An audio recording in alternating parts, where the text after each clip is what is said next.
Fertility treatment, அதாவது குழந்தையின்மை சிகிச்சைக்காக வர தம்பதிகள் கிட்ட நான் பார்க்குற ரொம்ப முக்கியமான முரண் என்ன தெரியுமாங்க?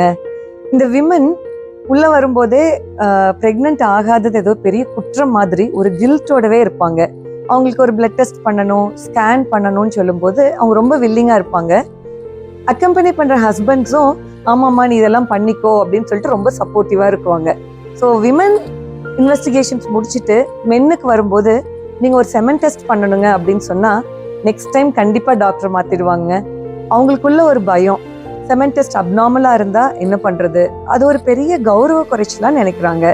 ஸோ அப்நார்மல் செமன் டெஸ்ட்டோ இல்லை ஆண்மை குறைபாடோ எதா இருந்தாலும் நோ வரிஸ்ங்க, எல்லாமே சரி பண்ணிக்க கூடியது தான். 2 கை சேர்ந்து தட்டினாதான் சத்தம் வரும். ஸோ விமனுக்கு மட்டுமே இன்வெஸ்டிகேட் பண்ணுறது, அவங்கள மட்டுமே ட்ரீட் பண்ணுறதுனால எதுவும் நடக்காது. கண்டிப்பா மென்னும் இன்வெஸ்டிகேட் பண்ணிக்கணுங்க, அவங்களுக்கான ட்ரீட்மெண்ட் எடுத்துக்கணும். சரியான ஆலோசனையும் முறையான சிகிச்சையும் எல்லா ப்ராப்ளம்ஸுமே சரி பண்ணிடுங்க. தேங்க்யூ.